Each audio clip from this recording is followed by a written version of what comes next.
Last week on Wonder Down Under, Gunbarrel Highway. All clear? All right. Bushbusters! Uh-oh.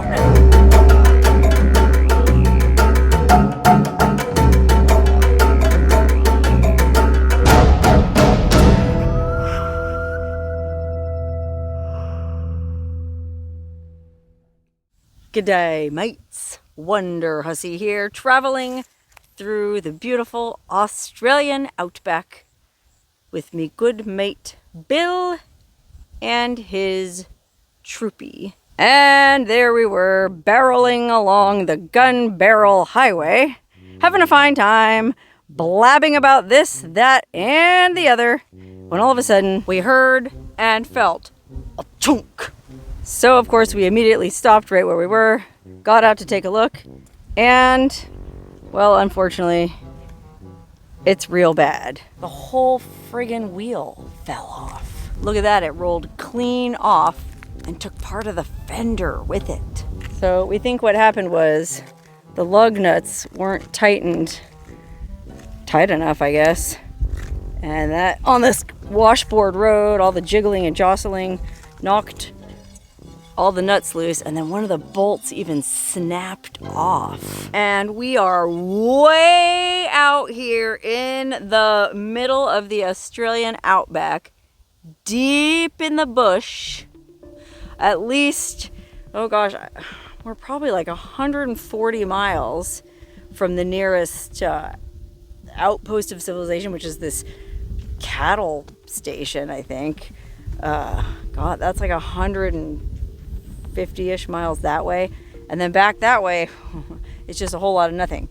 Not to worry though. Well, Bill thinks he can maybe, doesn't look like anything else is damaged in there.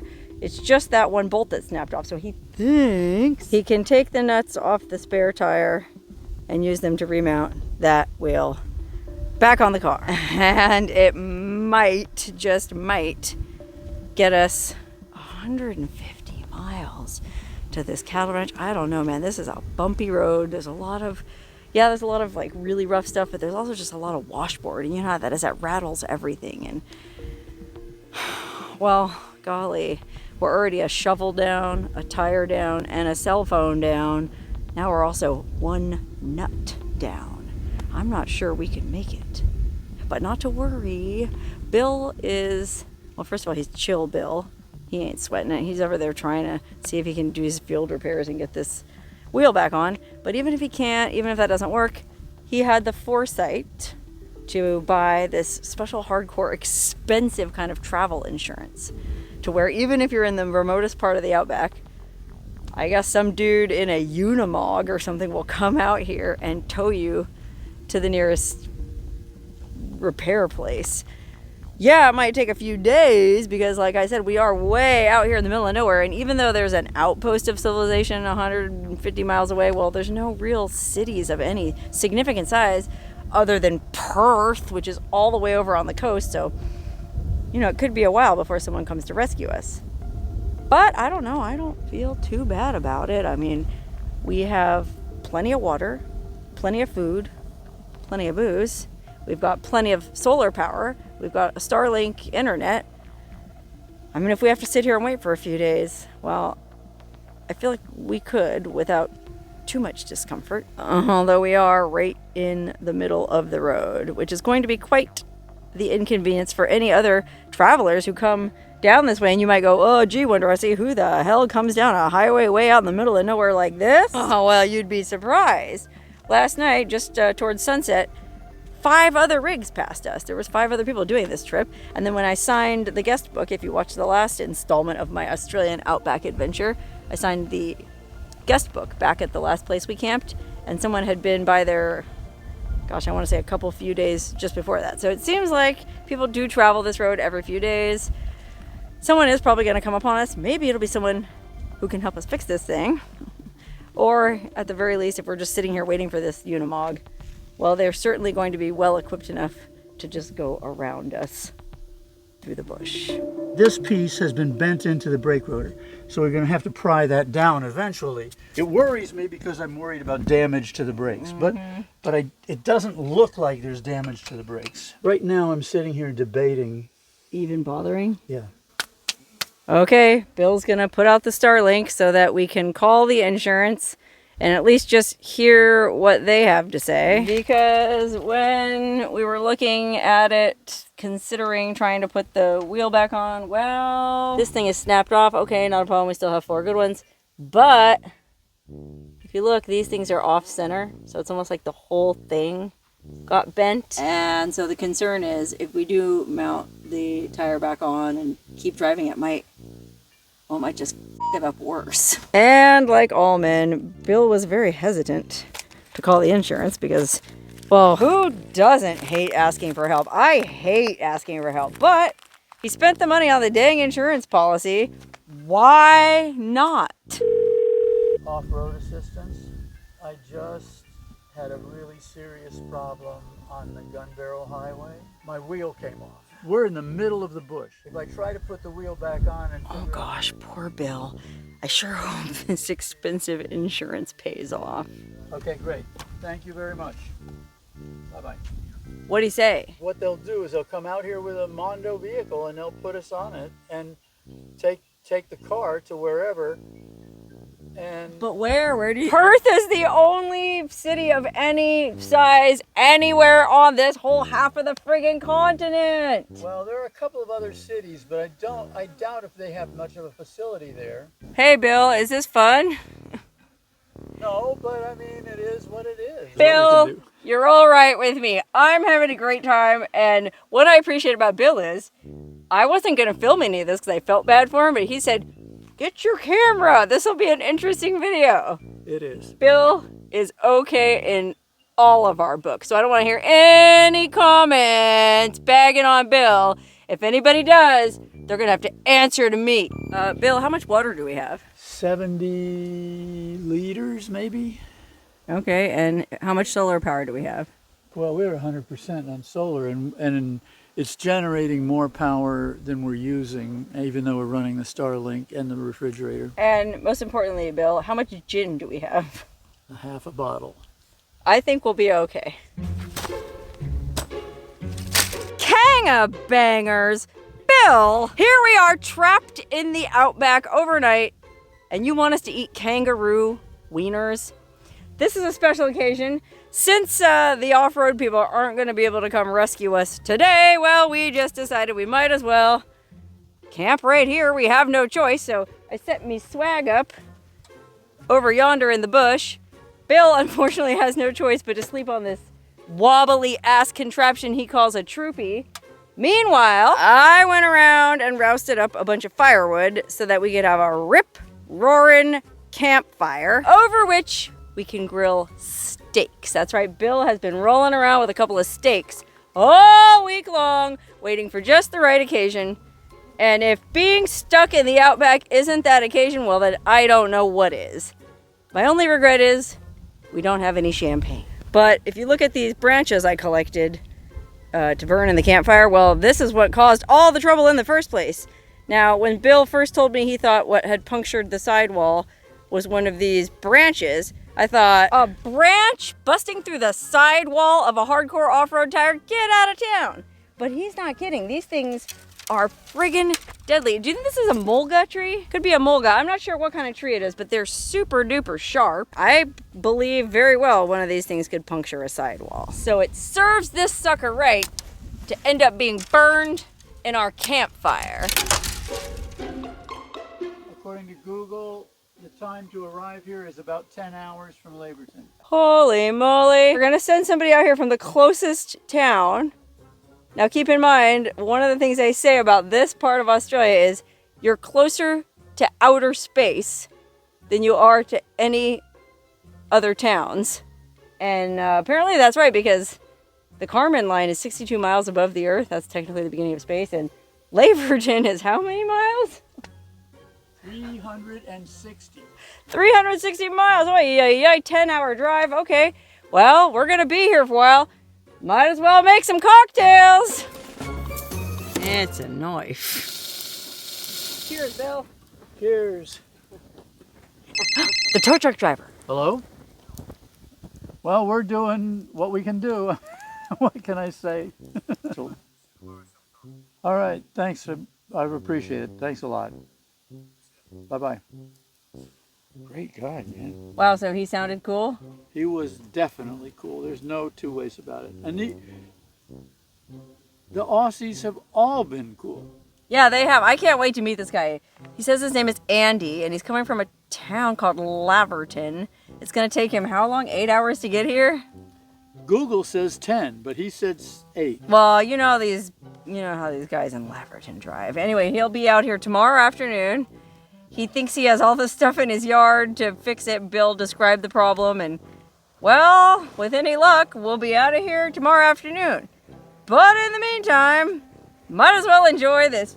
You can't buy an experience like this, man. Ugh. Too many bushbusters last night. That's what we called this cocktail we invented. Gin and this passion fruit Bundaberg, and it was absolutely delicious, but I had 2 of them. And then on top of it all, Bill had this bottle of Golden Drop mango wine. And well, since we figured we might as well party and celebrate being stuck in the middle of the friggin' Gunbarrel highway, we went a bit too far. I feel really bad for Bill. I think he's super embarrassed that this happened. I think he sort of feels like he let me down.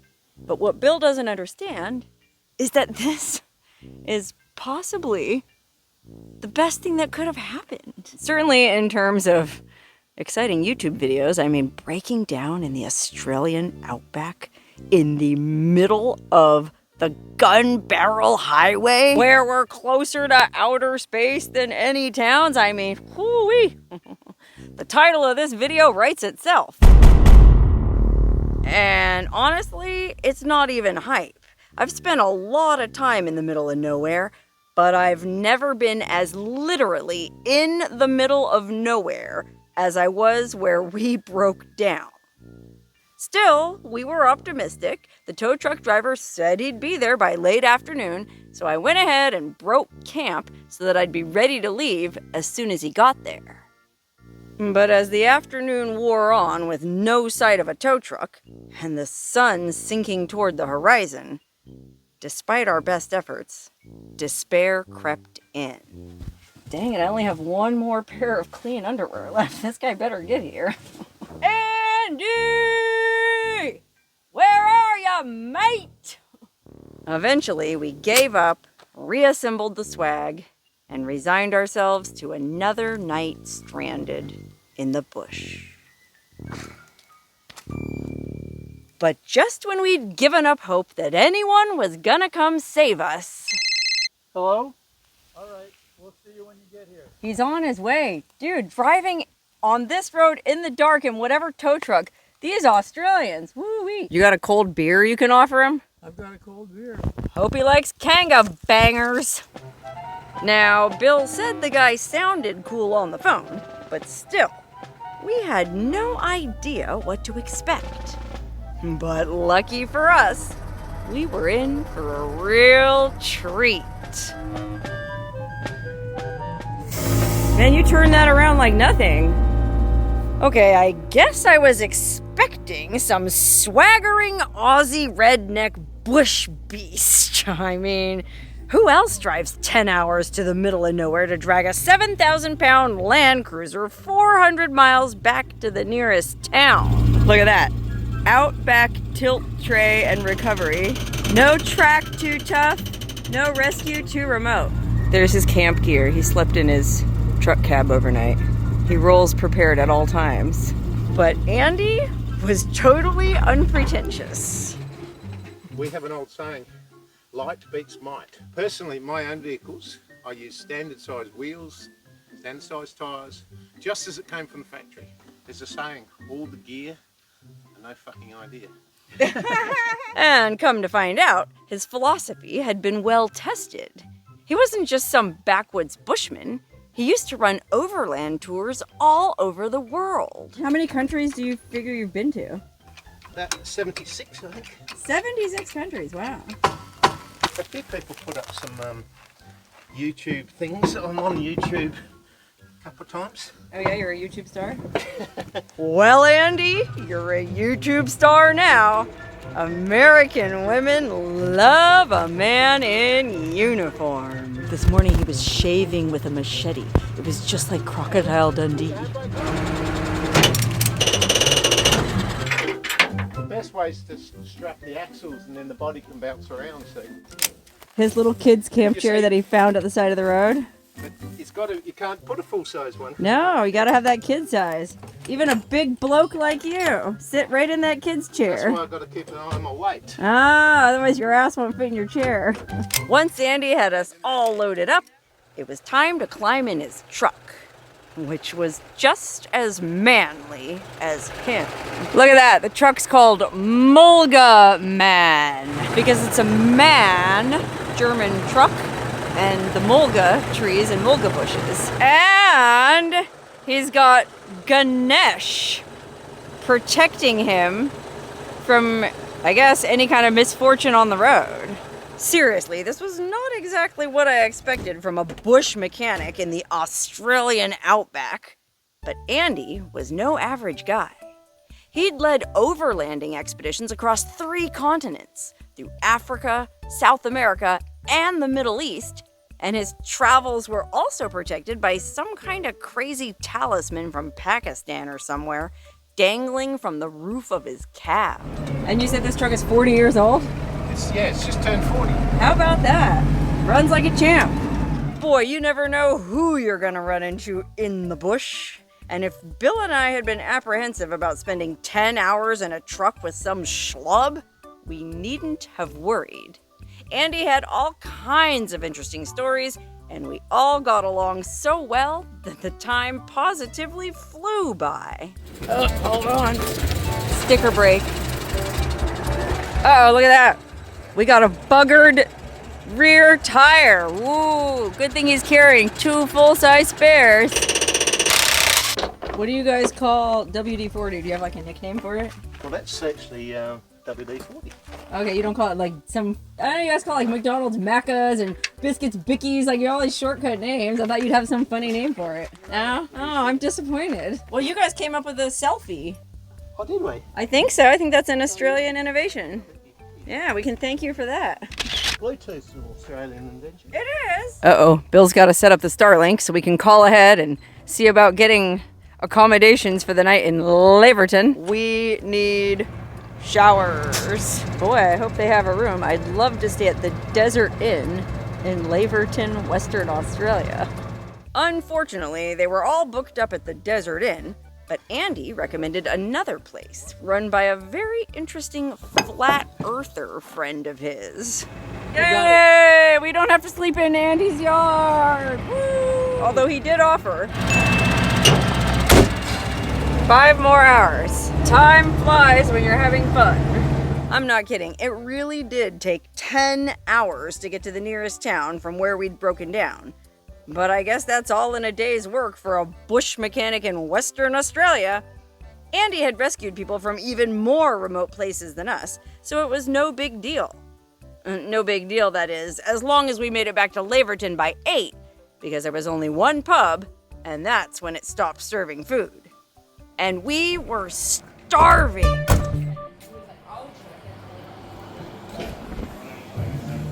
Ooh, yeah, look at that. Specials. Pasta chili. Oh. Yorkshire pudding. Roast beef. Oh, no. Ooh, a heart attack burger. Look at this burger. Oh, my God. Thank you, Andy. That is a heart attack burger. Holy cow. I thought portions were supposed to be big in America. This puts us to shame. Oh, a little cat wearing a sweater. All right, Bill, we made it. These are our accommodations in the Flat Earther Airbnb. This guy's apparently a flat earther who runs this place, but it's a nice place. Look, we got a whole This is the matrimonial suite. He said this is where him and his wife got married. They got a full kitchen, look at that. Hot shower, what up? Bill, what bedroom do you want? I'll take the back one. You could. This is definitely a wonderhussy bedroom. Oh, why thank you, Bill.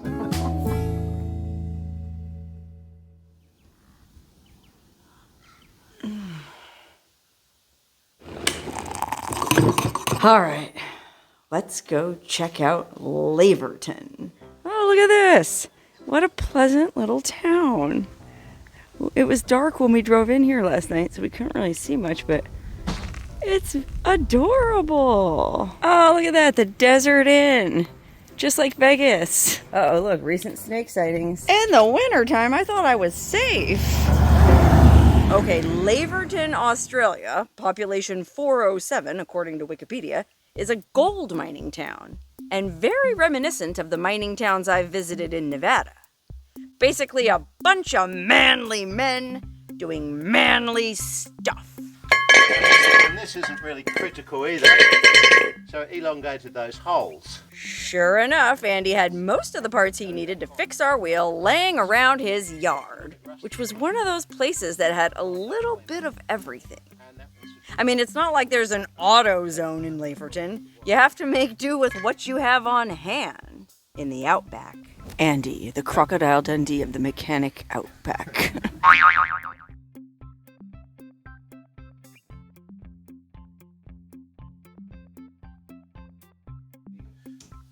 That's, you know, honestly. That's very reasonable. That is not. That Andy, Andy, you should charge more. And then I can charge more. You showed up wearing those shorts. You could charge a premium to the ladies, Andy. Okay, wow. Andy said he might be able to get me a ride on a road train, one of those massive big rigs pulling like 3-4 trailers that haul stuff out to the mines. Since it's going to take him most of the day to do the repair, and we're just going to be hanging around anyway. But first, we had to go over to the neighbor's yard to round up a few more parts needed for our repair. What about, you used to have a selection of old steel rims laying around over there. Like I said, manly men doing manly stuff. I'm telling you, ladies, this town is a sausage fest. Australia, where men are men. Always carry two speeding there. Yeah, you always gotta have some extra nuts. Right, Andy? Absolutely. Okay, Andy said he's gonna take us to the Hollywood Hills. Hollywood Hill. Get this, because the license plates for Laverton say LA and even the Golden State on some of them, the locals call the one hill in this otherwise flat area the Hollywood Hill. The Hollywood Hills of Laverton, Western Australia. Oh, they look very similar to the Hollywood Hills in California, I must say. Oh, look how cool. It's like a little campsite up here. Oh, it's like a little fire pit. Look. Looks like somebody's been worshipping some god. Yeah, it looks like a little mini Stonehenge. I love this. Well, so it's kind of like an overlook over town. Andy said this is a popular spot for marriages. Pretty sure at this point Bill wants nothing more to do with me, let alone getting married to me. But hey, you never know. Oh, I love how you just dropped everything to take us to the Hollywood Hills in the middle of your busy day. Thank you. Well, I've had a busy day yesterday. So this is the Bedell Highway. Oh, the Ann Bedell. Oh, we've had enough. No more Bedell highways for us. So that goes all the way to to Coober Pedy. Oh, Coober Pedy. I'd love to go to Coober Pedy. Remember, Andy used to be a tour guide, so on the way back to his yard, he took the scenic route and pointed out a few other highlights in Laverton. That's a FIFO camp. They fly in and out. Oh, so the mine workers live in that camp. Fly in, fly out. This is a dog walking park. Oh. I have never seen anybody walk, and what a shitty place to walk your dog anyway. I know, right? And how much tax money did that cost? Tax money, that. Well, that's the government for you. Just like in the U.S., we have the same complaints. But not all the same complaints. It's really good, the hospital there. You It's turn good. up 24 hours a day, 7 days a week. They'll sort you out. No Oh, problem. It's okay. free. Oh, of course. Yeah. We don't know anything about free healthcare. Me and Bill pay out the ass for healthcare. It's terrible. And then, just as we were heading back to Andy's yard, we ran into a road train driver. I've got a a lady here that I rescued off a off the Gunbarrel Highway, and she wants to go riding the road train. Would you be willing to take her for a ride? Yeah, righto, mate. Yep. Oh wow, okay, I guess I get to go right in this Just, road train. Wow, look at this. Kenworth road train. Far out, look at this. Wow, you have a really nice truck. Look at this. What's your name? Geordie. Geordie. Look, Geordie has the most badass Kenworth. Look at this upholstery. Pretty old. Yeah, and no, it's old, but it's cozy. It's got a sleeper in the back. Look at that. Look at the dashboard. I love this dashboard. This is an American truck. Yeah, right, it is Kenworth. Yeah. Is this your preferred kind of truck to drive? Oh, yeah, absolutely. Okay, you like the Kenworths? Yeah. Oh, look at the floor mat. Kenworth. Okay, we're here with Geordie, and he's another handsome Australian man. Stop it. He said he wished he knew I was going to be filming him, or he would have done his hair. But I think he looks great. Oh, look, warning, stray animals, kangaroos. We don't have kangaroos where I come from, so it's very exciting. Oh, right. Yeah. Okay, in Australia, they don't call them truckers, they call them truckies. And Geordie was the sweetest truckie a gal could ever hope to hitch a ride with. I know I'm weird, but I always wanted to ride along in a big rig. I just never felt safe hitchhiking at truck stops in America for fear I'd end up in a ditch. So this was a big deal for me. I may not have gotten to see the Sydney Opera House, and I still hadn't seen any kangaroos, but I got to watch a truckie haul a load out to a road construction site. Australian road builders. Thank you. All right, Geordie's gonna dump his load. Okay, I gotta get out of the way.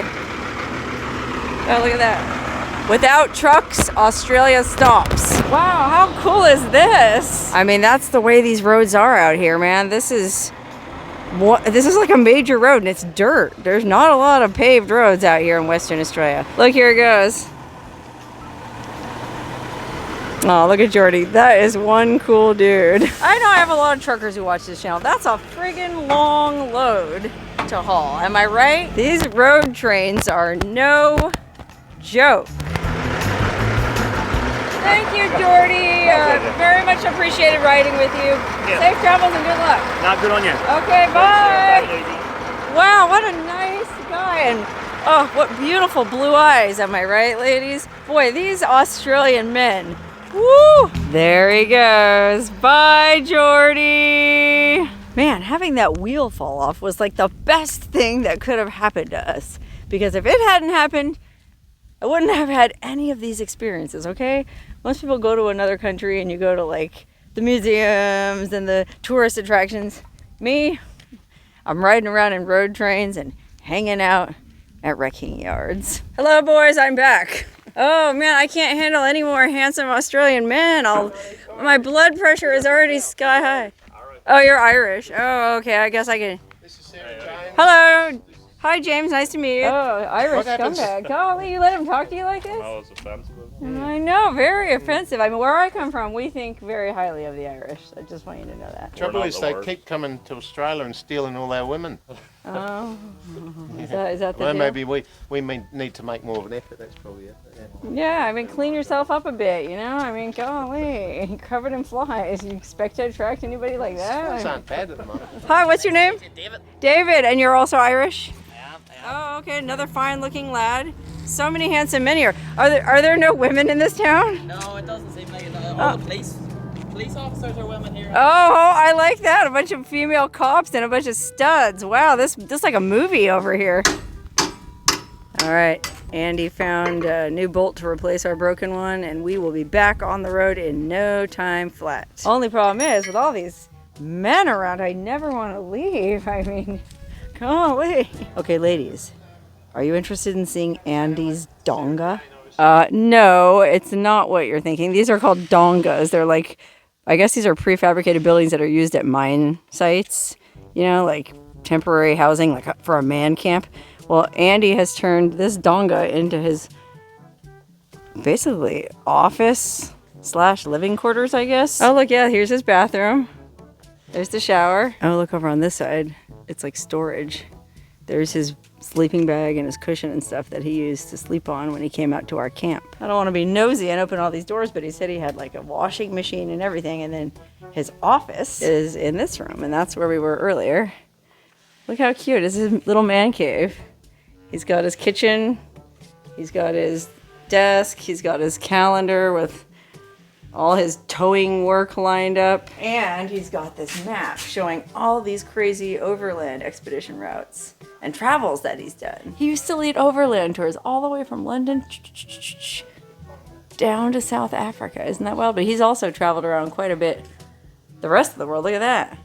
All the way from the tip of South America. I just gave Andy one of my stickers. He's gonna put it on his fridge. Yeah.